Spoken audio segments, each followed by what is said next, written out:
Do you want to have more focus? Do you want to feel calmer? Do you want to have a better idea of where you're going and more control over your own life? So stop getting lost in 1,000 distractions and turn your attention inward. What truly tires you out isn't what you do, but everything you keep in your head without resolving it. It's the doubts that accumulate, the emotions you push to the bottom, and the decisions you keep postponing. A confused mind is like a dark, cluttered room. You try to get out, but you stumble over everything before you can find the door. Nothing goes right when everything is disorganized internally. And as the ancient Stoics used to say, before trying to change the world outside, fix your inner world. The first step is not to run faster, but to stop for a moment, take a deep breath, and clear away what is weighing you down. Let go of what's holding you back, throw away what's superfluous, and create space for what truly has value. A peaceful mind is like the sky after the rain. The sun shines again, and the path becomes clear. In this video, you will learn Stoic attitudes that function as a true mental reset, helping you find peace and direction again. These practices clear the mind, put everything in order, and help you regain control of your own life. And the first step begins with a simple choice: to take a stand. Write in the comments, "Today I choose clarity." This phrase is the point where everything changes, because when you choose clarity, you stop being a prisoner of confusion and become the captain of your own path again. 1. Stop just surviving. Start thriving. Have you ever felt like you're always running but never getting anywhere? That money comes and goes so fast it seems to have a life of its own? And that, even trying your best, the emotional balance is still negative? The truth is simple. Your financial life reflects the state of your mind. If there's turmoil inside, there's turmoil outside. It's not about numbers, it's about awareness. No account will change until you change the way you think that guides your decisions. The Stoics already knew this. Seneca, one of the richest men in Rome, said, "It is not the one who has little who is poor, but the one who desires more than they need." He understood that true wealth is not how much you possess, but how well you control your desires. When desire rules, money becomes the master, and you the servant bound by invisible chains. Most people don't have a money problem, but a focus problem. They spend to fill voids, buy to silence thoughts, consume to escape themselves. But every purchase made without awareness sells a piece of future freedom. Think about it.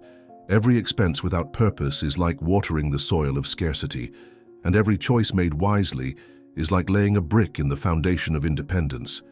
Changing your financial life doesn't start in your wallet. It starts in your mind.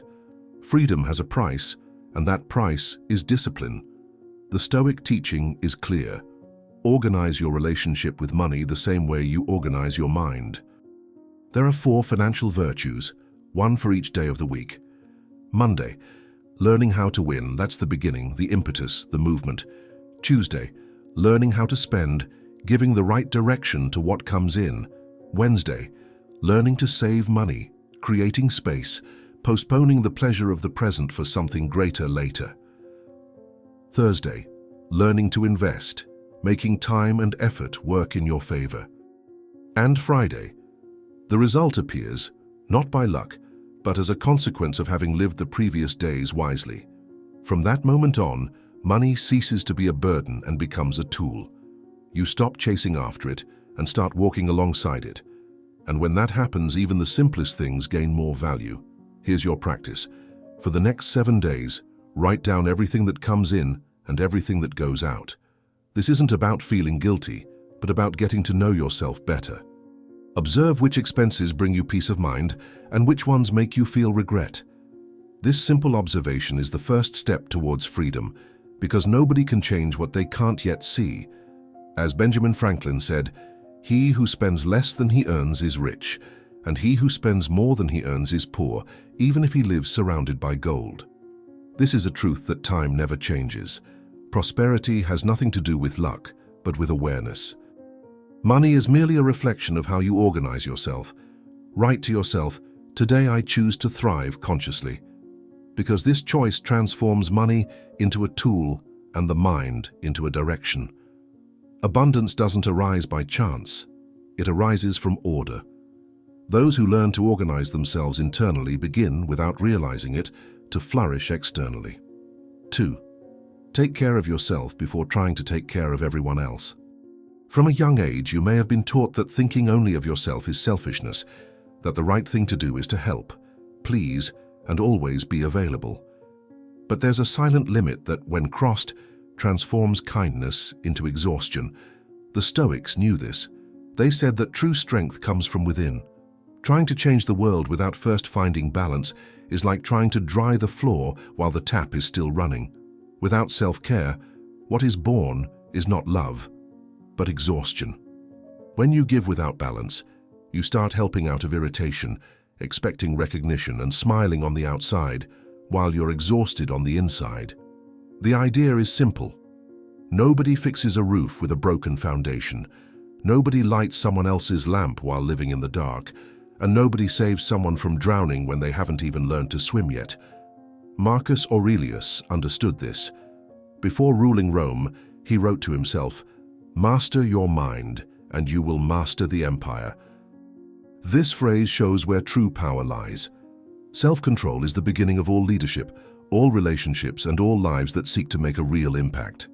The writer Simone de Beauvoir also said that the most effective way to change the world is to start with ourselves.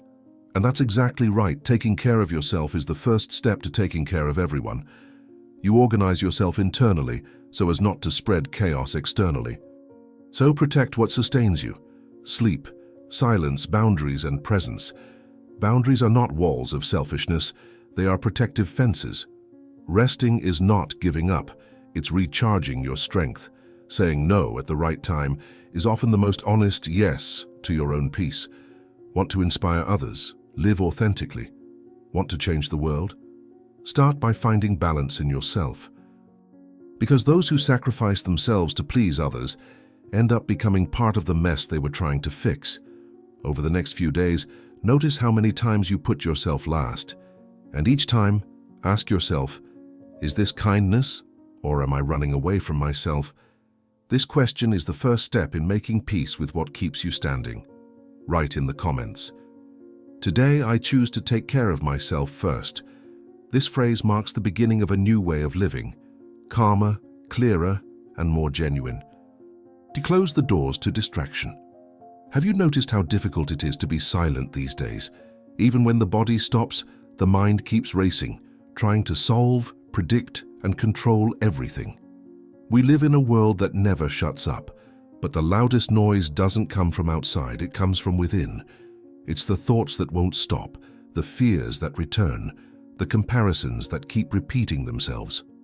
The cell phone is merely a reflection of something deeper, a mind that is afraid to be quiet, because silence makes one feel. The Stoics understood this long ago. Marcus Aurelius wrote, "Those who live distant from themselves are far from everything that matters." He wasn't just talking about the noise in the streets, but about the turmoil that lives inside us, that habit of always being busy just to avoid facing the emptiness. Distraction is a beautiful way to escape. We flee from silence because it reveals what needs healing. We run away from the present because it demands our attention. We run away from ourselves because finding peace is hard work. And that's why sometimes you feel tired even without having done anything. Your mind tries to control what is not in its hands, solve what hasn't even happened yet, and avoid what only time can heal. That tiredness that weighs you down doesn't come from a lack of energy, but from excessive distraction. Epictetus said, "If you don't control your mind, it will control you." And the world today proves this all the time. It teaches us to react without thinking, to fill the silence with noise instead of listening to it. But there is tremendous force in doing the opposite. When you decide to stop, breathe, and not react immediately, you regain control of your own spirit. The silence you avoid is the very place where your clarity is born. It is there that the weight is lifted and the truth is revealed. Switching off distractions isn't about withdrawing from the world, it's about seeing it with clearer eyes. It's a choice, quality instead of quantity, presence instead of noise, depth instead of haste. Because every time you turn inward, the world regains its meaning. Here is your practice for today. Choose a moment of your day. just 10 minutes, and turn everything off around you. Cell phone, music, notifications, conversations. Be silent and observe what happens within you. If any discomfort arises, don't run away. This discomfort is the mind returning to its center. As the poet Rumi said, silence is the language of God, and everything else is a poor translation. This is the state that shifts your focus. It's the first training in true attention, the first step towards recovering what the noise has taken from you: clarity, energy, and inner peace. For your peace is worth more than the approval of others. Have you ever noticed how much of your life is guided by the fear of what others might think? This fear is like an invisible chain. You don't see it, but it binds you, holds you back, prevents you from acting and showing who you really are. How many times have you abandoned a dream just because someone might judge you? How many times have you stayed silent to avoid displeasing someone, or pretended to be okay just to avoid criticism? Little by little, you try to fit into other people's expectations until you no longer fit into your own. And the most curious thing is that often this other doesn't even exist.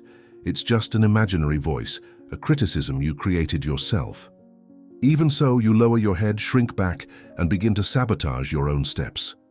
Without realizing it, you start living the life they think you should live, and not the life you were born to live. Marcus Aurelius said, "It's foolish to suffer over the opinion of someone who doesn't even know what's good or bad." And he was right. Those who constantly seek approval live on their knees, even when they appear strong on the outside. They may smile, but inside they are exhausted, because nothing weighs more than the fear of disappointing others. And make no mistake, people will always talk. If you try something new, they'll call you crazy. If you stay quiet, they'll say you've withdrawn. If you show off what you've achieved, they'll call you a show-off, and if you make a mistake, they'll laugh. In other words, no matter what you do, there will always be judgment. So think about it. Are you really going to live trapped by this? The opinion of others is not a sentence. It doesn't define who you are, nor what you can become. The Stoics taught that the only opinion that truly matters is that of your own conscience. Because at the end of the day, that's what you lay your head on the pillow with. You don't need to be rebellious to be free. You just need to be true to yourself. Stop lying to yourself just to fit into small spaces. You know that project you put aside, that course you postponed, the idea you kept to yourself for fear of ridicule. All of that is your life waiting for you to stop asking permission to exist. Seneca said that being despised by those who have no value is like receiving a hidden compliment. And it's true. When certain people criticize you, it shows that you are walking the path of courage and truth. You don't need everyone to understand you. You just need to be true to yourself. Because those who live trying to please everyone end up hating themselves inside. Those who have the courage to be true to themselves may be misunderstood, but they feel at peace with themselves. Over the next 7 days, notice how many decisions you make simply to please others. For each one, ask yourself, is this what I truly want or just what is expected of me? The answer will show you the exact point where your freedom begins. 5. Change your way of life. You can't create a different life by maintaining the same habits that built your old one. The human mind is like a river. If the path doesn't change, it will continue flowing along the same routes, even if you want to reach a different sea. Neuroscience confirms what the Stoics knew long ago. Every repeated thought creates a path within the brain, and the more you walk along it, the more automatic it becomes. Therefore, changing your life isn't just a matter of wanting to. It's about learning to train your brain to think, react, and choose differently.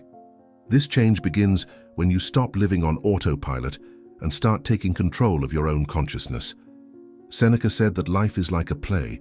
What matters is not how long it lasts, but how well it is performed. This phrase is a powerful reminder. The great work of your existence is not in the scenery, but in the character you choose to be every day. And if you don't choose this role carefully, the mind repeats the old one. Rebuilding your way of living is an act of presence and awareness. It's about transforming routine into ritual, habit into decision, and repetition into progress. It's understanding that true change doesn't come from time but from direction. Time by itself doesn't heal anything. It's what you do within it that brings healing. Think about it. Every choice is like a command to your brain to reinforce or erase a path.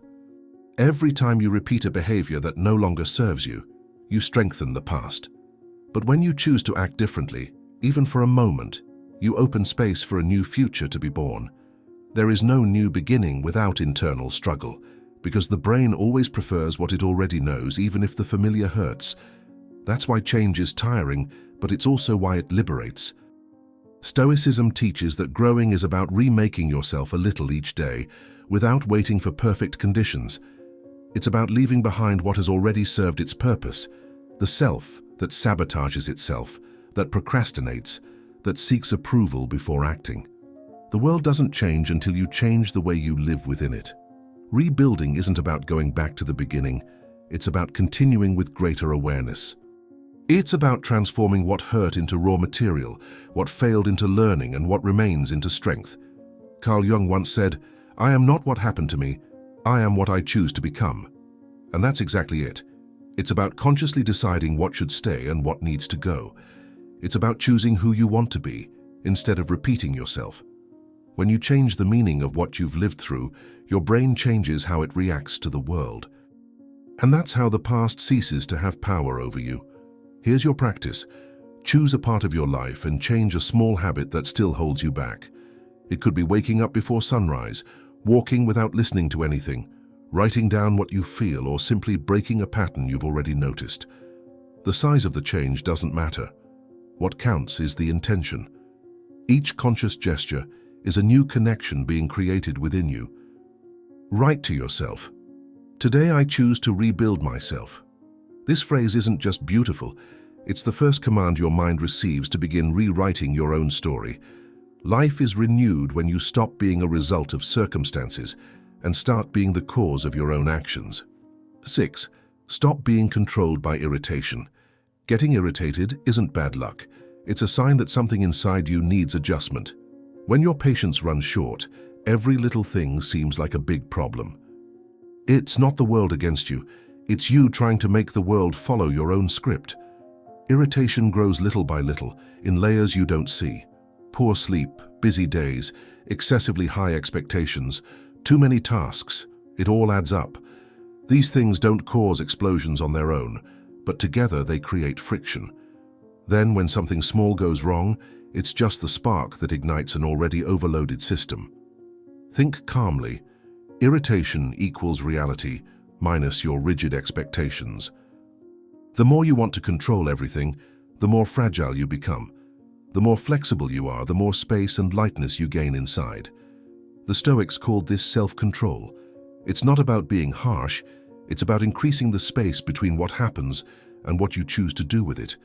Seneca warned that anger seems like strength, but it's weakness in disguise. It makes you act quickly, but it throws you off course. You might even win the fight, but you lose the day. Marcus Aurelius said, "When someone irritates you, remember your own mistakes. This memory shatters pride and brings back calm. Humility is the remedy for irritation. Treat irritation like adjusting the volume of a sound, not like switching it on and off. You don't need to eliminate it, just lower the tone. And this can be done before the problem even starts, by sleeping better, saying no to excesses, sharing tasks, and accepting that not everything will be under your control. When friction occurs, use the 3P. Pause, ask, and proceed. First pause. Take 3 slow breaths. The body relaxes, the mind finds balance. Second, to ask, will this still matter in an hour, a day, a month? If not, let it go. Finally, proceed. Answer only what is necessary and in the calmest tone possible. If you can wait before responding, even better.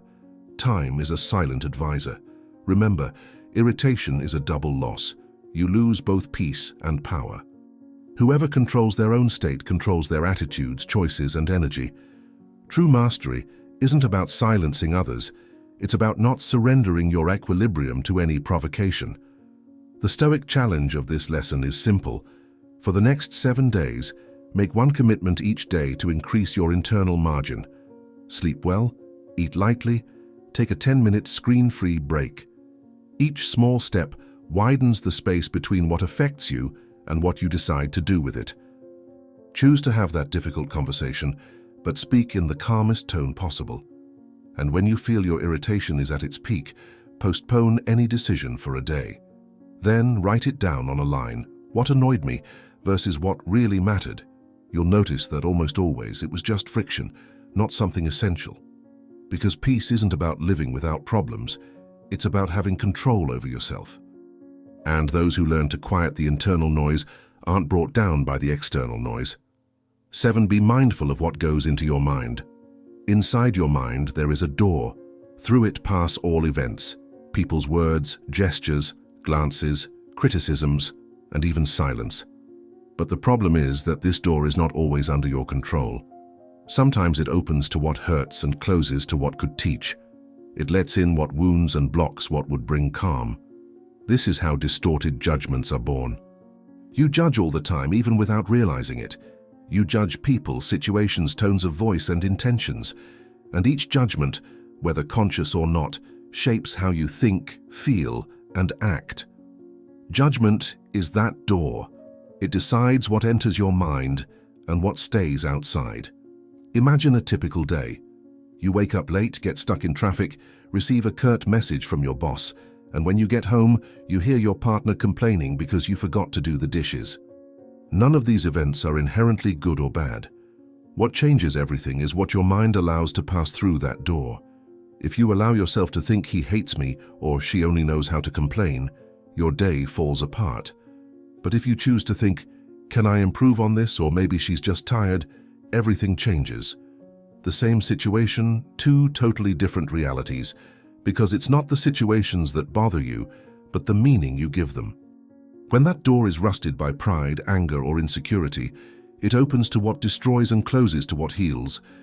You begin to see threat where there is care, contempt where there is doubt, and rejection where there is love. How many times has your day been ruined by something small? How many conversations have turned into arguments due to misinterpretations? How many times have you distanced yourself from someone who only wanted what was best for you? To misjudge is to open the wrong door. It's to react before understanding, to respond without thinking. And the price of that is high. You lose energy, time, confidence, and sometimes people who love you. Epictetus said, "It is not things that disturb us, but the judgments we make about them." And Marcus Aurelius added, "If something external bothers you, the problem lies in how you interpret it. And you can change that interpretation whenever you want. These aren't just pretty words, they're real tools." Training your judgment is like learning to guard the door of your mind. The world outside remains the same, but what you allow in changes everything inside you. So here's your challenge. In the coming days, pay attention to what you're letting slip through that door. When something irritates you, ask yourself, does this deserve to enter my mind? If the answer is no, close the door. Take a deep breath and choose a new meaning for what happened. The mind is like a house. If you let anything in, you'll soon lose your peace. But when you learn to guard the entrance, everything changes. The atmosphere, the energy, and the way you see the world. Now, make this commitment. I choose my judgments. This phrase is more than a reminder. It's a sign of strength. It's a reminder that your peace begins the moment you decide what your mind will allow to cross that threshold. 8. Master the discipline. How many times have you known exactly what you needed to do, but didn't do it? The plan was ready, the will was there, but the step didn't come. This isn't laziness. It's because the mind has learned to confuse comfort with well-being. We live in a time that loves to talk about motivation, but it's discipline that sustains all transformation. Motivation is a strong but fleeting flame. Discipline is the constant fire that keeps you warm, even when the will cools. The Stoics called this self-mastery. Epictetus said that no one is truly free until they learn to control themselves. That is true freedom, not doing everything one wants, but managing to do what is necessary, even when one doesn't feel like it. Science explains, the brain seeks quick rewards and avoids discomfort, but discipline is the bridge between momentary pleasure and lasting results. When you act even without the will to, the brain understands something new. That effort also brings satisfaction. This is how the paths to consistency are created. Each act repeated with purpose transforms into strength within the mind. Discipline is not punishment, it is respect. Respect for your purpose, your goals, and the time that life has given you. Without it, time slips away like sand through your fingers, and what remains is regret. Think about it.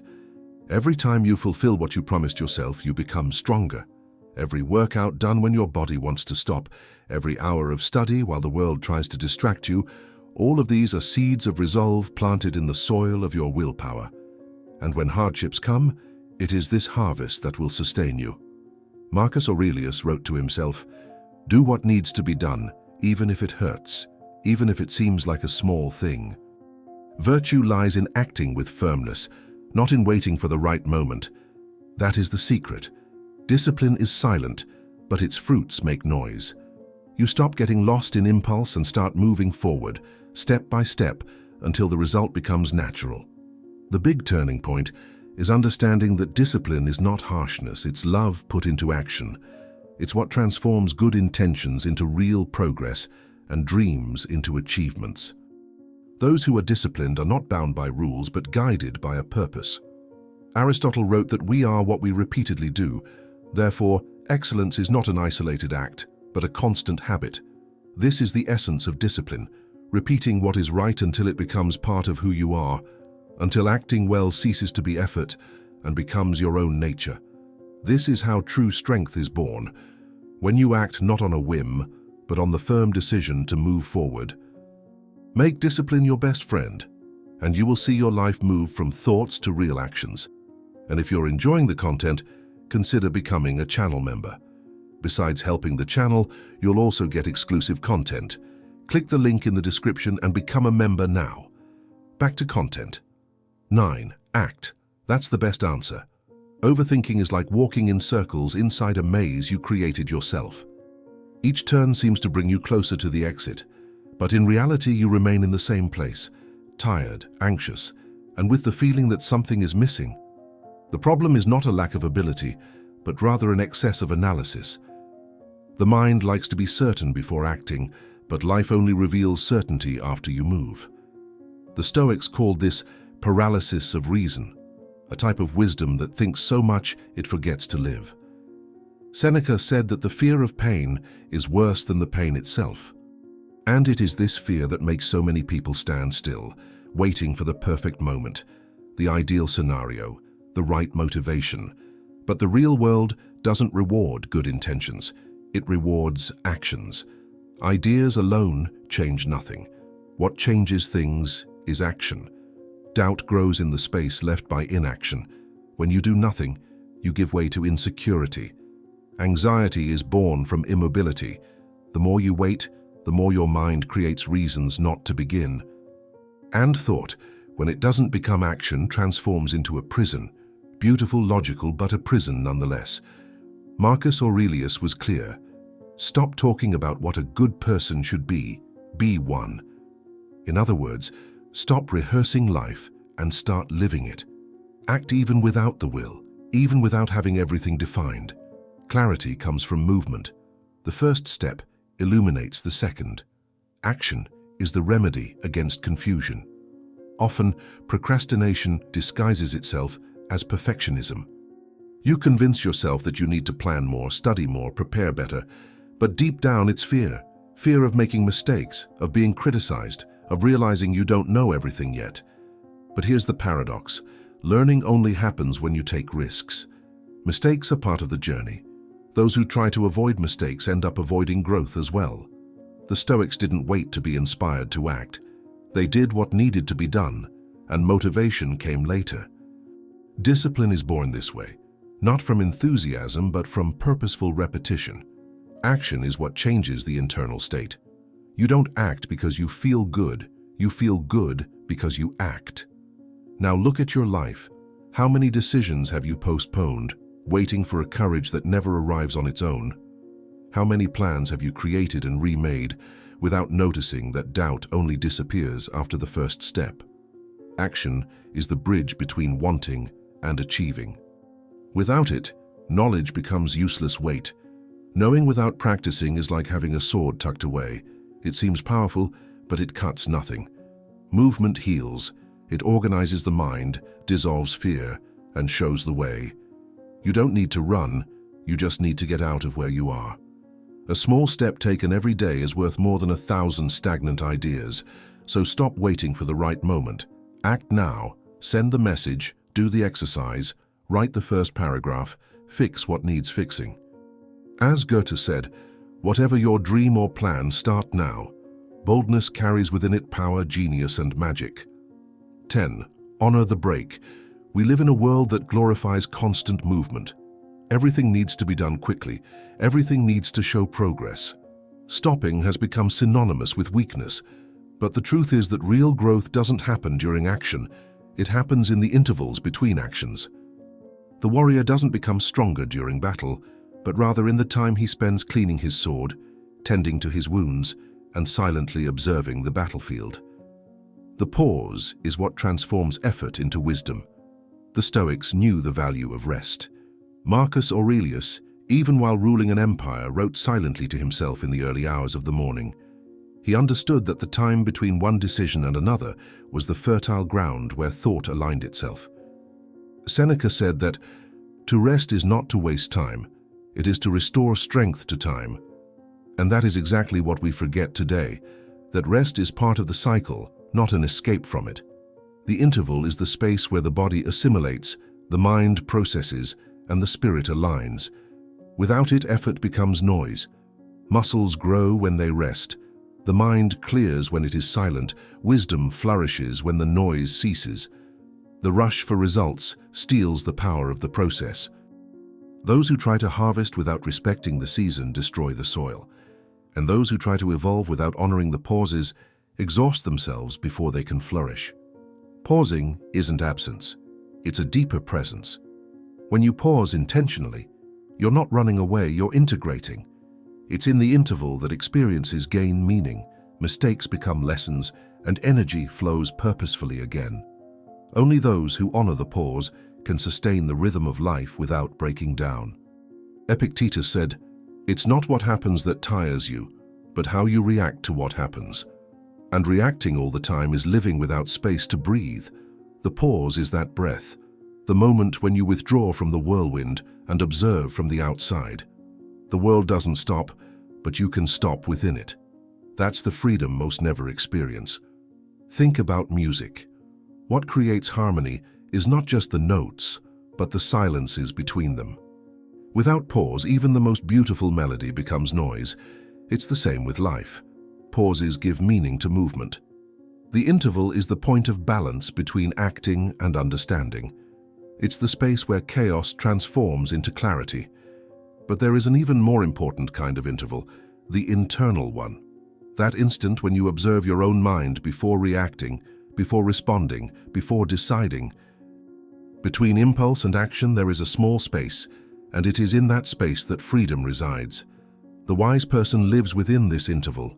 They do not rush to judge, they do not give in to the first impulse. They breathe, wait, understand, and then they act. Here is your Stoic exercise. Choose a time of day to simply do nothing. No reading, no listening, no planning. Just exist. Sit for 5 minutes and breathe. Observe your thoughts like passing clouds. They don't need to be fought, just seen. This pause is not unproductive, it's restorative. It's the moment when the mind ceases to be a servant of time and becomes its master again.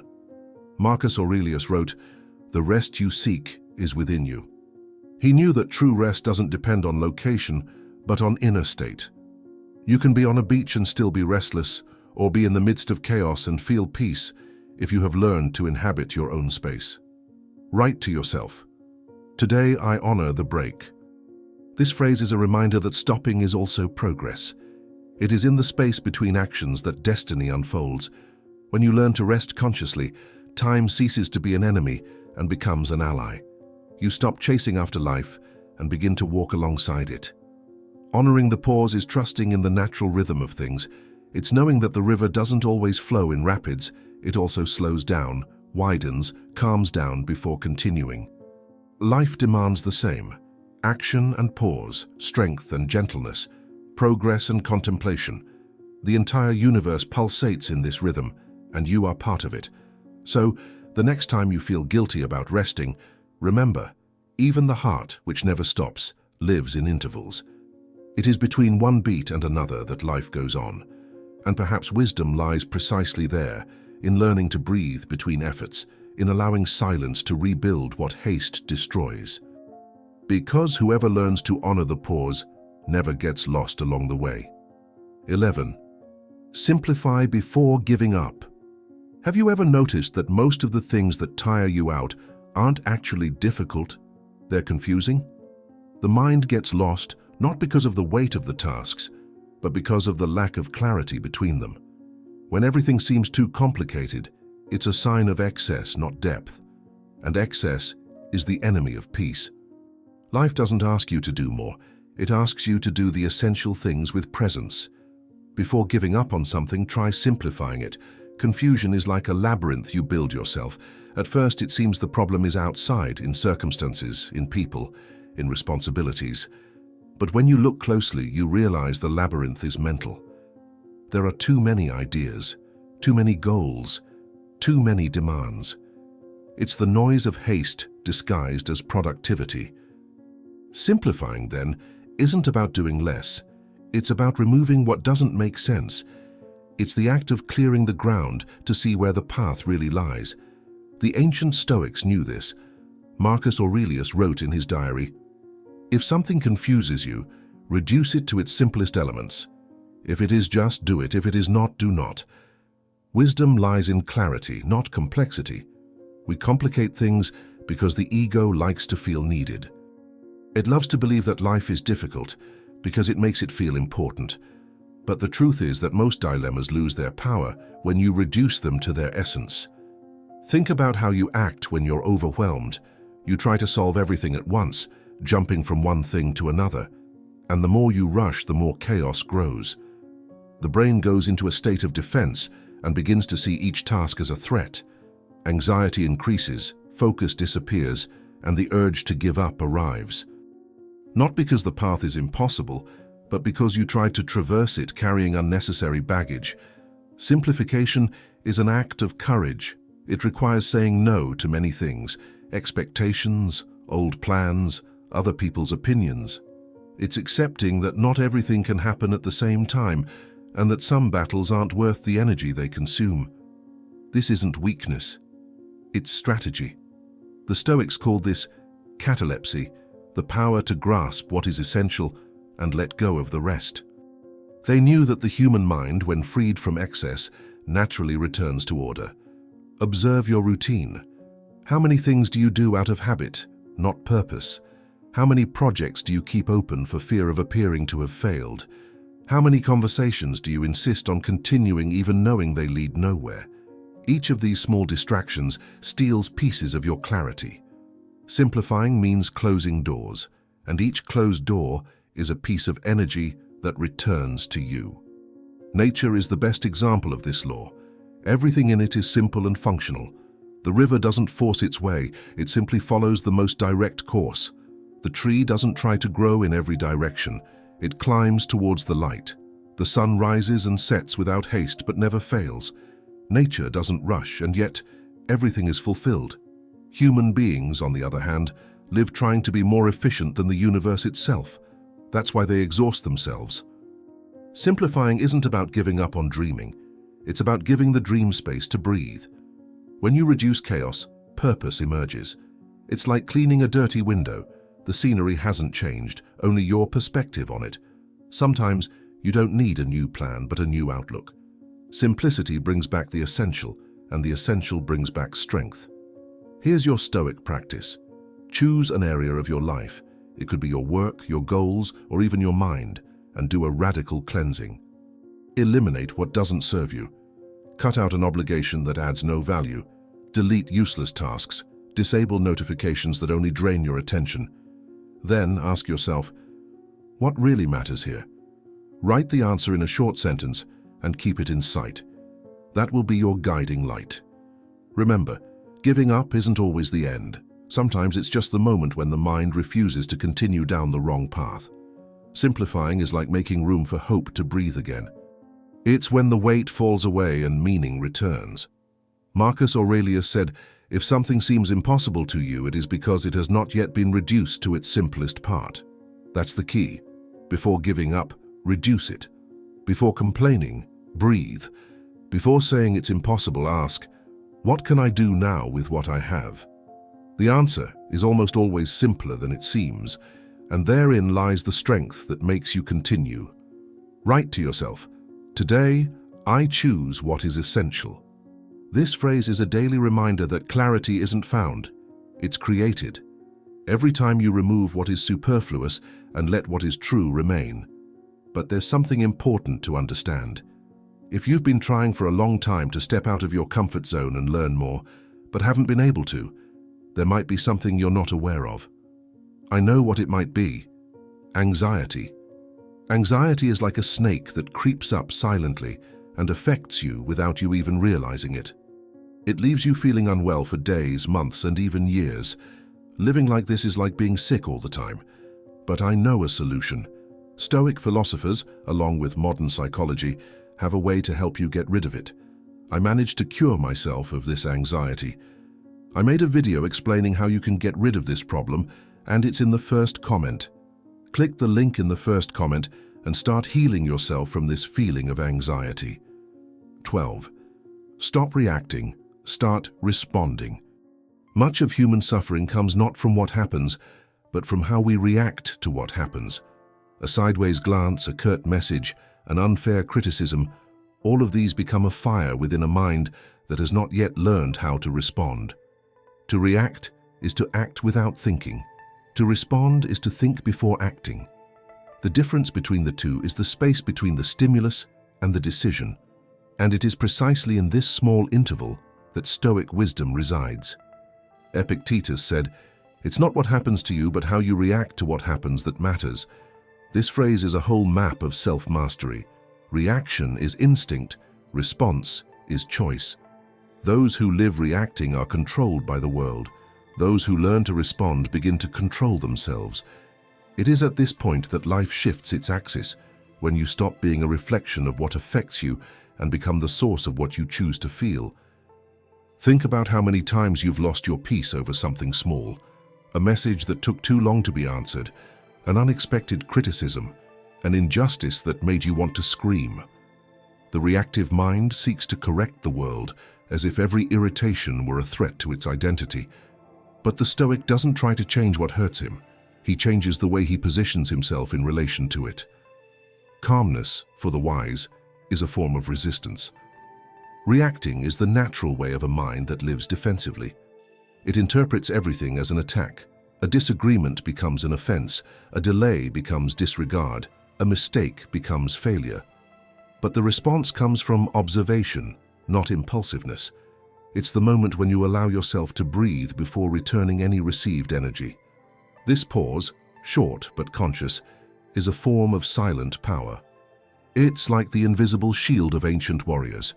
No one sees it, but it protects you from yourself. Seneca said that anger is a kind of passing madness. And he was right.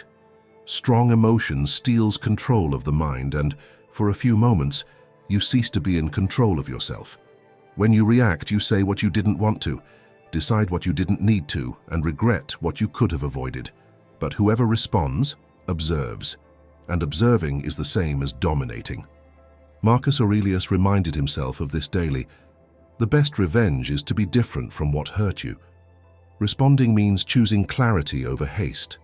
It's about breathing before acting. It's about accepting that the first emotion that appears isn't always the truest one.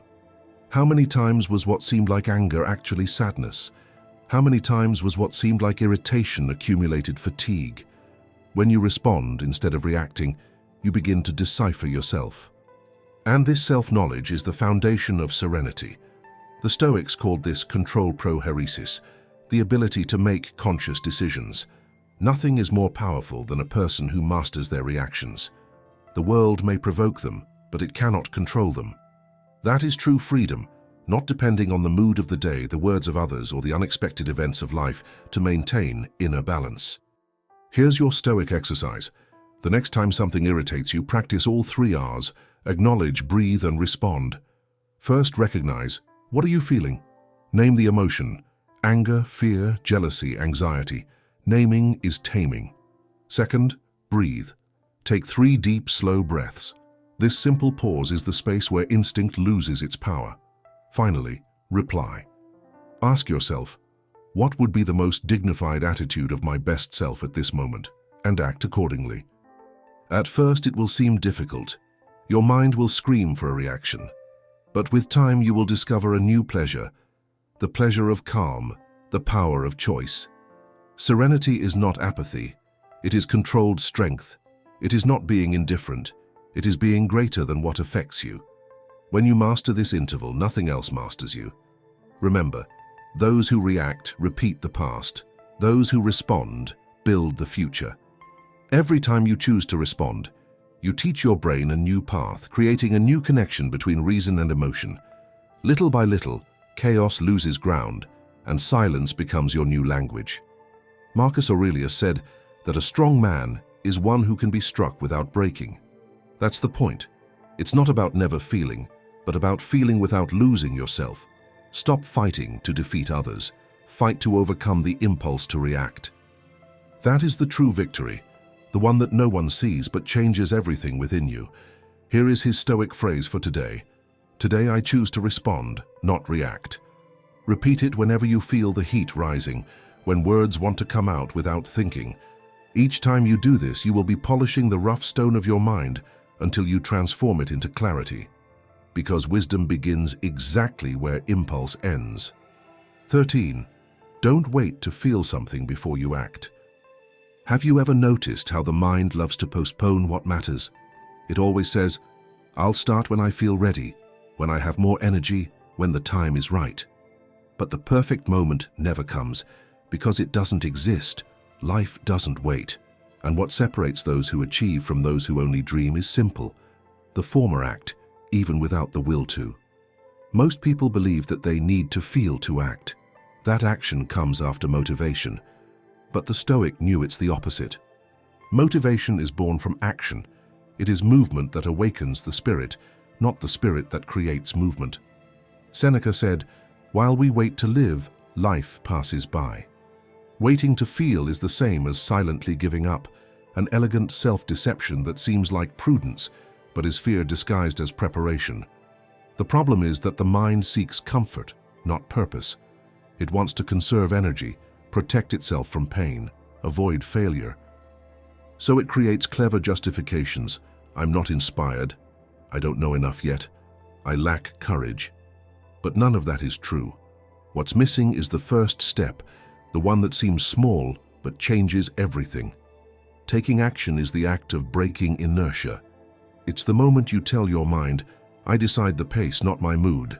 Epictetus taught that freedom begins when you become master of your will, and that means doing what needs to be done, not what you want to do at the moment. When you act without depending on motivation, you begin to train the muscle of discipline, and it becomes a silent force that moves mountains while others wait for the right day. Think about how most transformations begin, not with great enthusiasm, but with small gestures. The athlete doesn't feel pleasure in the first training session. The writer doesn't feel inspiration on the first page. The student doesn't feel clarity at the beginning of their studies. But they all know the secret. Clarity comes after you begin. Movement clears the fog. Action generates direction. The mistake lies in believing that emotion and action need to go hand in hand. Emotion is unstable, like the weather. Action is the compass that keeps you steady, even in storms. Marcus Aurelius wrote to himself, "Arise and do what duty demands. You were born to act, not to complain." He reminded himself that the nature of human beings is movement, not hesitation. The body weakens without use, so does the mind. When you wait for the right feeling, you hand over control of your life to chance. But when you act with purpose, you awaken within yourself an energy that feeling alone could not have generated. Action creates heat, and heat ignites the fire. The secret is to begin, not tomorrow, but now. Even if the step seems small, it has power. Try this. Think of something you've been putting off, a conversation, a project, a workout, a decision. Stop planning the perfect moment, just move. Take the first step. Write the first line, walk for the first minute, flip the first button. You'll notice that after you start, resistance diminishes. Action dissolves doubt, like the sun dissolves fog. Seneca said that life is like a flame. If we don't feed it with action, it goes out. And it's true. Every day you postpone something important, the flame of your inner strength gets a little smaller. Taking action isn't about perfection, it's about presence. It's accepting that progress doesn't come from ideals, but from practice. Here's your Stoic workout. For the next 7 days, choose a task you usually put off and do it. Before, stop thinking. No negotiating, no giving your mind space to make excuses. Just do it. Then observe what happens. You'll realize that the feeling of clarity comes right after the act, and that in fact, the right feeling was always waiting for the right move. Action is the antidote to doubt. When you act, you not only change the world around you, but also the world within you. The body sends a silent message to the brain, I can. And that is true confidence, not the confidence that precedes the act, but the confidence that is born from it. So stop waiting to feel ready. Feeling is a reflection, not the starting point. Act first, feel later. Do what needs to be done, even if your heart is hesitant, because strength comes along the way. Write to yourself, today I act, even though I don't feel like it. This is the phrase that transforms intention into reality, because in the end, it's not the one who dreams the most who achieves, it's the one who decides to act, even when their body still doubts. Life doesn't reward the planner, but the executor, and every great change begins with this simple gesture. Stop waiting to feel and start moving. 14. Replace complaints with movement. Complaining is a habit disguised as venting. It seems to relieve, but in reality it weakens. Each complaint is an unconscious reminder that you consider yourself a victim of what happens, and the victim doesn't act, they wait. The Stoic knew that complaining is wasting energy on what doesn't change, while movement transforms what can be changed. Where there is complaint, there is stagnation. Where there is action, there is power. The mind loves to complain because it gives it a false sense of control. You talk, criticize, analyze, get irritated, and for a few seconds you feel like you've done something, but nothing changes. The problem remains, only now heavier. Complaining is the echo of powerlessness. It wastes the energy that should go towards the solution. Seneca said, "It is not the weight of the burden that knocks us down, but the way we carry it." And the first step to carrying it better is to stop complaining about the weight and start moving with it. How many times have you repeated the same phrases? Nothing ever works out for me. People don't understand me. Life is unfair. Deep down, what these phrases say is, I've given up on taking action. Complaining is a disguised confession that you've relinquished control. The Stoic does the opposite. He transforms frustration into fuel. He doesn't ask, why me? But, what can I do about this? This simple exchange changes everything. Marcus Aurelius wrote to himself, "Stop talking about what a good man should be one."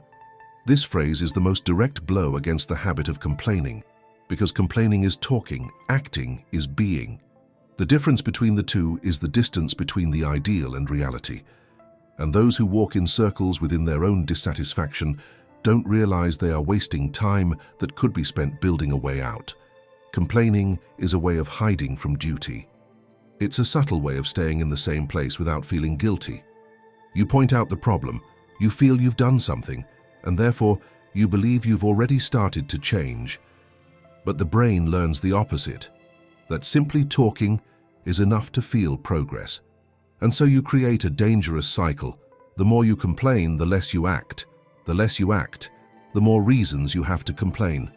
The Stoics called the act of acting despite difficulties arete, moral excellence. For them, virtue was not about thinking beautifully, but about acting well. A chin doesn't bring you closer to virtue, movement does. Every time you stand up instead of murmuring, you strengthen your mind. Every action, however small, is a brick of strength placed in the place of impotence. Think of something you usually complain about: work, your body, the the weather, people. Now transform that complaint into a simple action. Unhappy with your body? Get up and move it, even if just for 10 minutes. Tired of the mess? Tidy up a single drawer. Irritated with someone? Be silent and choose a calm response. Each gesture is a victory against the instinct to complain. Action creates the feeling that words promised but never delivered, that of progress. Epictetus taught that if you want peace, you must accept what you cannot control and work on what you can. That is the difference between those who mature and those who only talk about change. The wise person does not waste their voice on complaints. They channel their energy into the right action. Complaining is living in the past. Acting is reconciling with the present. Here's your Stoic exercise. For the next 7 days, pay attention to the words that come out of your mouth. Every time you feel the urge to complain, stop and do the following. Take a deep breath and ask, "Can I change this now?" If so, act immediately. If not, accept it and redirect your energy to what is within your reach. At first, you'll be surprised by how often you complain. It's automatic, like a conditioned reflex. But with practice, you begin to replace it with decisions, and that creates a silent transformation. A mind that once asked for relief now creates results. The world doesn't respect those who talk about what they'll do. It respects those who do. Complaining is noise. Action is the language of power. All progress is born when silence replaces complaint and action takes its place. Movement is the prayer of those who understand that waiting is not a virtue. Write to yourself, "Today I choose to act, not to complain." Repeat this whenever you feel the urge to blame, procrastinate, or justify yourself. Because in the end, life doesn't change when you understand the problem. It changes when you move. And every step, however small it may seem, is a response to what previously paralyzed you. Action is the antidote to lamenting. Movement is the voice of courage. 15. Transform pain into direction. Pain is inevitable, but suffering is optional. This phrase has been said in many ways, but it remains one of life's most powerful truths. Pain comes to everyone, sooner or later. What changes is what each person does with it. Some use it as an excuse to stop, others as strength to continue. And it is this difference that separates those who get lost from those who are transformed. The Stoics never promised a life without pain. They taught something much deeper, that pain is part of the process of becoming who you are meant to be. Seneca said that fire tests gold and adversity tests the man. Suffering, viewed with wisdom, ceases to be a punishment and becomes a teacher. Every blow, every loss, every disappointment contains within itself a seed of clarity, but it only blossoms if you decide to learn. The ordinary mind sees pain as a wall. The Stoic mind sees it as a mirror. The first asks, "Why me?" The second asks, "What does this want to teach me?" One opens wounds, the other opens paths. And that's the secret. Pain isn't here to break you, but to show you where you're still weak. It points out the parts of your life that need attention, like a spiritual alarm that only sounds when you stray from what's essential. Marcus Aurelius lost children, friends, and battles, yet he still wrote, "The obstacle in the way becomes the way." He understood something most people avoid accepting, that it is impossible to build strength without resistance. Just as the body needs weight to grow, the soul needs adversity to mature. Pain is the weight that shapes character. It is what transforms will into virtue. When something hurts you, the natural reaction is to resist. You try to deny it, hide it, distract yourself. But the pain that is denied doesn't disappear. It repeats itself. The same situation returns in other forms, in other people, until you learn to face it. The ignored lesson is a debt that always charges interest. Facing pain consciously is the only way to transform it into direction. Think of an emotional wound, a rejection, a loss, a failure. You can let it define your story or use it as a force to rise above. Rejection can teach you self-respect. Loss can teach you presence. Failure can teach you humility. Pain doesn't change the past, but it can refine your future. It is the raw energy of transformation, raw but powerful. Epictetus, who was born a slave and became one of Rome's greatest philosophers, said that it is not what happens but how you react that determines your destiny. He didn't just say that lightly, he lived it. Even in chains, he kept his mind free. Pain shaped him but did not define him. He used it as a guide, not as a prison. Here is your Stoic exercise. Choose a pain that still lives within you. Don't run away from it. Sit in silence, take a deep breath, and ask yourself, what is this pain trying to show me? Write down the answer, even if it seems confusing. Then ask, how can I use this to grow? The answer will be the first step in the right direction. Pain ceases to be an enemy when you put it to work in your favor. Remember, pain is not the end of the road. It's a crossroads. It gives you two options, to lament or to transform. One leads to stagnation, the other to maturity. Constant suffering is pain without purpose. Serenity is pain with meaning. Nature shows this all the time. Coal needs pressure to become a diamond. Iron needs fire to become a sword. A seed needs to break through the soil to bloom. Everything that grows goes through rupture, and the same happens to you. What hurts today is shaping the structure that will support you tomorrow. Marcus Aurelius said, everything that happens is necessary. Not because everything is good, but because everything can be used for good. That is the perspective of the wise. They do not deny suffering, they redirect it. They transform loss into purpose, failure into focus, sadness into understanding. Write to yourself, today I transform pain into direction. This phrase is more than just a consolation. It's a decision. It's the act of choosing growth instead of resentment, learning instead of self-pity. Because pain only dominates you when you run from it. When you face it with courage, it changes form. From an enemy, it becomes a compass. From a burden, it becomes a path. And it is at this moment that life begins to realign itself, not because it has become easier, but because you have become stronger. 16. Remember what depends on you. Much of anxiety stems from forgetting this simple distinction, what depends on you and what doesn't. Everything that causes agitation, fear, or frustration can be traced back to this confusion. The mind tries to control what is beyond its reach, and when the world doesn't obey, it suffers. But the Stoic has learned the art of separation. He understands that true freedom comes not from dominating others, but from dominating oneself. Epictetus, who began his life as a slave, taught that the first step to wisdom is recognizing this invisible boundary. He said, some things are within our power, others are not. The entire Stoic philosophy fits within this phrase. Because whoever lives trying to control the uncontrollable loses power over what they truly have in their hands, their choices, their attitudes, their focus. Notice how many times throughout the day you surrender your peace to things outside your control. The traffic, the weather, people's moods, time that doesn't come back, the result that hasn't yet arrived.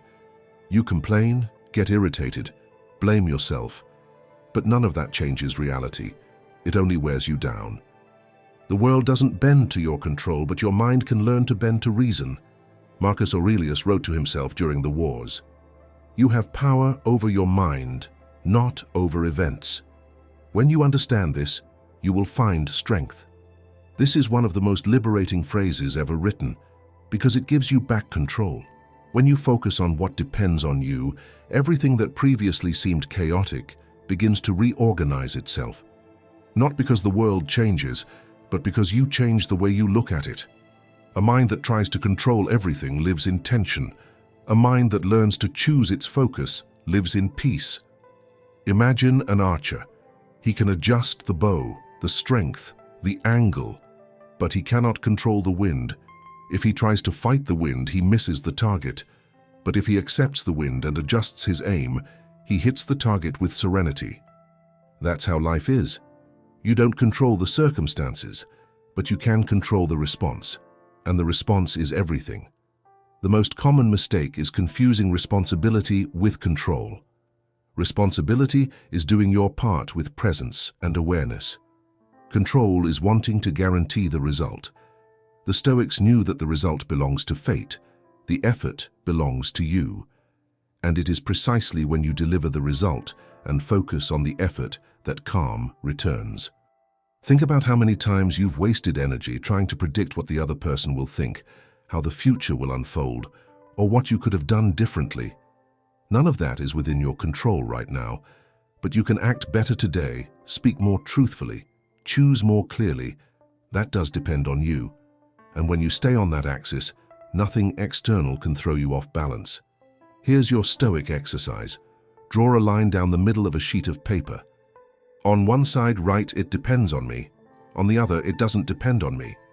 Now take a situation that bothers you and distribute the elements into the two columns. Be honest. You'll notice something curious. 80% of what keeps you awake at night is on the wrong side. And simply realizing this already brings relief. From now on, focus your energy only on the left side. What depends on you? That's where freedom resides.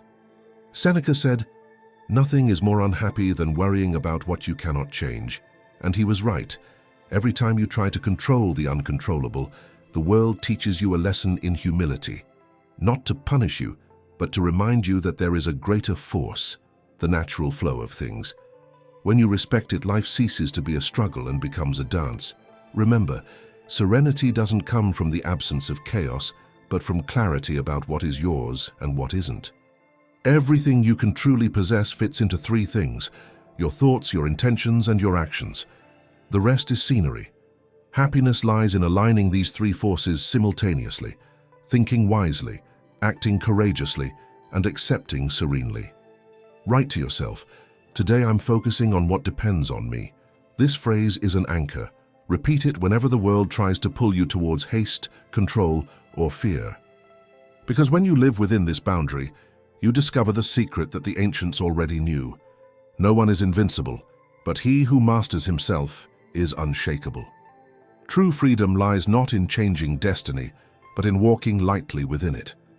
When you understand this, even the unexpected becomes part of the harmony. You cease to be a prisoner of circumstances and become the master of your own mind. And the moment you remember what depends on you, nothing else has the power to throw you off balance. 17. Choose presence over haste. We live in a time where everything rushes by, but almost nothing remains. People wake up hurried, go to sleep exhausted, and yet feel they aren't making progress. They chase after something they can't even name, while life, what truly matters, passes by unnoticed, in silence. Haste has become a disguised form of escape. We flee from boredom, from emotions, from emptiness, and above all from ourselves. But the Stoic knew, those who live in haste distance themselves from their own essence. Haste is the disease of those who have forgotten the value of presence. It gives the illusion of progress, but it's the opposite. It's high-speed distraction. Marcus Aurelius wrote to himself, "Life is short. Act as if each act were your last." He didn't say this to generate anxiety, but to remind us that each moment is an unrepeatable opportunity. Time is not the enemy, it is the master. And those who live it consciously find depth where before there was only rushing. The hurried mind believes that doing more is living better, but excess kills quality. Doing everything is the same as doing nothing with soul. The Stoic saw value in a slow and conscious pace because he knew that power lies in doing well what one has before oneself. Seneca said that it's not that we have little time, it's that we waste too much, and we waste it precisely because we confuse movement with meaning. Haste is born from fear, fear of falling behind, of not being enough, of losing something. And fear makes us run not for direction but out of desperation. Presence, on the other hand, is born from trust, the quiet faith that everything has its time. To be present is to be whole in every act. When you eat, you simply eat. When you work, you simply work. When you listen to someone, you simply listen. It's simple, but almost no one does it. And it is precisely this simplicity that transforms the ordinary into the sacred. Epictetus said that calmness is the natural state of the soul when it is not dragged along by desires and fears. This is the essence of presence, a state in which life ceases to be a race and becomes a conscious walk. The body moves, but the spirit rests. The mind observes, but does not get lost. When you are present, time ceases to be an enemy and becomes an ally. Think about how rushing makes you miss what's essential. You talk, but you don't listen. You walk, but you don't notice. You work, but you don't feel purpose. You live collecting later options. Later I'll rest. Later I'll enjoy myself. Later I'll start living for real. But later never comes, because the habit of rushing prevents you from being in the only time that truly exists, the now. The Stoics practiced the art of presence as a daily discipline. Marcus Aurelius wrote every morning to remind himself not to be distracted by trivialities. Seneca reviewed his day before bed to consciously recall what he had experienced. They knew that attention is the thread that weaves a meaningful life. Without it, everything is lost in the noise. Here is your Stoic exercise. Choose a moment of the day. It could be a meal, a bath, a walk, and practice mindfulness. Observe every detail: the texture, the sound, the smell, the sensation. If thoughts arise, simply acknowledge them and return to the present moment. Don't fight the mind, just gently guide it back. This simple training is like a muscle. The more you practice, the stronger it becomes. When the rush comes, remember a profound truth. You don't control time, but you control the pace. Nature doesn't rush, and yet everything comes to pass. The river doesn't hurry to reach the sea, and yet it arrives because it flows. You don't need to rush to evolve. You need to be awake while you walk. Write to yourself, "Today I choose presence over haste." Repeat this phrase before starting your day. It's a reminder that life isn't about extremes, but about being mindful of each step. When you slow down, the world doesn't collapse. It reveals itself. You begin to see what previously went unnoticed: the sparkle in someone's eyes, the true taste of food, the breath that keeps you alive. Presence is the antidote to anxiety. It's a return to what is simple and true. While haste robs you, presence gives back. And when you finally choose to be fully present, time ceases to be a tyrant and becomes a companion. The day seems longer, work lighter, life clearer. Because the secret was never rushing. It was always being here, now. 18. Protect your mind as you protect your body. You protect yourself from the cold, from hunger, from physical pain. But how often have you protected your own mind with the same care? We live in a culture that teaches us to take care of our bodies, but forgets the most sacred space, the inner self.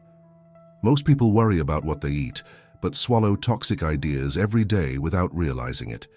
They protect their skin from the sun, but don't protect their minds from excessive noise. And the result is a generation that is healthy on the outside, but exhausted on the inside. The Stoics already knew this. Marcus Aurelius wrote, "The soul is colored by the thoughts of its mind." In other words, you become what you think about frequently. Every piece of news you consume, every conversation you have, every thought you repeat is a type of mental food. And, like the body, the mind also becomes ill from an excess of mental waste. The difference is that physical pain is visible, mental pain is silent, until it begins to dominate everything. Think about how you protect your body. You avoid poisons, maintain hygiene, sleep, rest, and eat well. Now apply the same reasoning to your mind. How much pollution do you let in every day? Comparisons on social media, unnecessary dramas, empty arguments, content that drains your energy without adding anything to your life. You may think you're immune, but constant exposure to psychological noise weakens you little by little. Epictetus said that the mind cannot be harmed without its consent, and that phrase is a shield.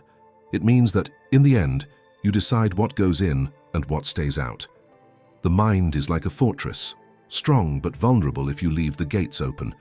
The walls need vigilance. Not every opinion deserves a response. Not every provocation deserves attention. Not every thought deserves space. Protecting your mind isn't about isolating yourself from the world, but about choosing what's worth carrying with you. It's understanding that mental peace doesn't come from eliminating problems, but from not letting everything overwhelm you. The world will continue to be noisy, unpredictable, and sometimes cruel. What changes is how much of that noise you allow to echo within you. Seneca said that man suffers more from imagining what might happen than from what actually happens. The most dangerous enemy of the mind is unprotected thought, the kind that enters and begins to multiply unnoticed. Worry, resentment, guilt, and fear are emotional viruses that spread when attention is low. Therefore, mental vigilance is an act of daily hygiene. Here is your Stoic practice. Just as you brush your teeth or wash your face in the morning, clear your mind before starting your day. Take 5 minutes in silence. Observe what is going on inside you, without judgment. If you notice negative thoughts, mentally say, "I see you, but I am not you." This phrase creates a space between you and the idea, and that space is the beginning of freedom. Throughout the day, practice mental filtering. When someone brings you gossip, anger, or pessimism, ask yourself, does this strengthen my mind or weaken it? If it weakens you, politely decline. The same goes for what you consume on screen. You don't need to be informed about everything. You need to be at peace. Information that doesn't serve you is noise, and noise is the opposite of clarity. Marcus Aurelius, even as emperor, knew the weight of the world, yet he still wrote to himself every day, not to govern better, but to protect himself from mental chaos. He understood that power begins with self-control. A clear mind sees solutions, a dirty mind only sees threats. Write to yourself, "Today I protect my mind as I protect my body." This phrase is a vow of wisdom. It reminds you that it's not weakness to distance yourself from what throws you off balance. It's strength. Just as you wouldn't eat something spoiled, don't accept thoughts or conversations that contaminate your peace. Limiting what enters your mind isn't escapism. It's spiritual discipline. When you protect your mind, your body feels it. Your breathing slows down, your sleep improves, and your relationships become lighter. Because a clear mind creates a tranquil body, and a tranquil body sustains a firm soul. That's the virtuous circle of serenity. Remember, the world will always try to invade your attention, but the choice to open or close the gate is yours. May every thought that enters you pass through the same criteria you would apply to the food for your body. Does this nourish me or poison me? Those who learn to answer this question wisely discover that true power lies not in shielding the world, it lies in shielding one's own mind. 19. Choose consistency over intensity. Most people start strong, but few persevere. We live in an age addicted to intensity. We want quick results, sudden transformations, changes that happen overnight. But every solid construction is silent. The fire that shines brightest for a moment is the one that goes out first. The secret to greatness lies not in doing a lot at once, but in doing the essential things every day. The Stoics knew this centuries ago. Marcus Aurelius wrote, "The perfection of character is to live each day as if it were the last, without agitation, without indifference, without hypocrisy." He spoke of rhythm, not haste, of constancy, not euphoria. A strong soul does not live on bursts of energy. It sustains itself on silent discipline. Seneca said that no wind is favorable to him who does not know where he is going. And it is precisely consistency that keeps the rudder firm when the wind changes. Intensity is captivating, but it doesn't sustain. It's born from emotion and dies with it. Consistency, on the other hand, is born from decision, and decision doesn't depend on mood. It's easy to be disciplined on good days. The true merit lies in continuing, even when the will disappears. The tired body, the full mind, the chaotic world, and yet you do what needs to be done. That's where character is strengthened. Think of trees. They don't grow in a day. They grow silently, little by little, enduring winds and seasons. Each ring in the trunk is a mark of patience. Human beings, in essence, function the same way. Real progress is invisible in the short term. It accumulates slowly, like a building constructed brick by brick. The problem is that many give up in the interval between effort and result. The modern mind has been trained to confuse enthusiasm with purpose. You start something new, feel the enthusiasm explode, promise it will be different. But when the heat fades, you return to square one. And this happens because impulse is not the same as commitment. Impulse is born from the desire to feel. Commitment is born from the will to be. Epictetus said that no man is free until he learns to govern himself. And governing oneself is exactly that, following the plan even when emotions change. Consistency is mastery over time. It's the power to transform small actions into immense results. It's not glamour, it's patience. It's not intensity, it's permanence. It's the training that is repeated, the text that is written, the habit that is maintained, even when no one is watching. Here's your Stoic exercise. Choose a single practice and make it a daily ritual for 7 consecutive days. It could be writing 3 lines every morning, walking for 10 minutes without distractions, reading 2 pages before bed, or simply giving thanks for something real. The size doesn't matter. What matters is consistency. On the 7th day, you'll notice something that intensity never offers: peace. Because consistency brings structure, and structure brings calm. Marcus Aurelius knew that the secret to inner strength was conscious repetition. He didn't seek inspiration, he trained himself. Each day he reviewed his thoughts, his reactions, his decisions. He knew that virtue is not born from a grand act, but from the sum of 1,000 small, righteous acts. Constancy is the art of remaking oneself a little each day. Think about it. The flame of intensity burns the fuel of motivation. The light of consistency, on the other hand, feeds on discipline and therefore never goes out. It's better to be a candle that illuminates the whole night than a lightning bolt that shines and disappears. Write to yourself, "Today I choose consistency over intensity." This phrase serves as a reminder that great results don't come from bursts of energy, but from the steadfastness of small steps. It's the daily gesture that builds destiny. It's the simple, "I keep going," that separates the ordinary from the extraordinary. Intensity is emotion. Consistency is identity. Those who depend on emotion live in constant fluctuation. Those who live by identity remain firm, even through storms. Constancy creates roots, and roots don't shine, they sustain. Remember, nothing that grows slowly is weak. Time respects those who respect it. When you exchange haste for consistency, progress ceases to be an event and becomes nature. You no longer try to change, you simply become. And it is there, in the silent rhythm of repetition, that the extraordinary begins to seem natural. 10. Stop worrying. Trust that you are about to live. Worry is just a disguised way of trying to control everything. You think overthinking will prepare you better, but in reality, it only tires you out. How many times have you wasted energy trying to solve something that hasn't even happened yet?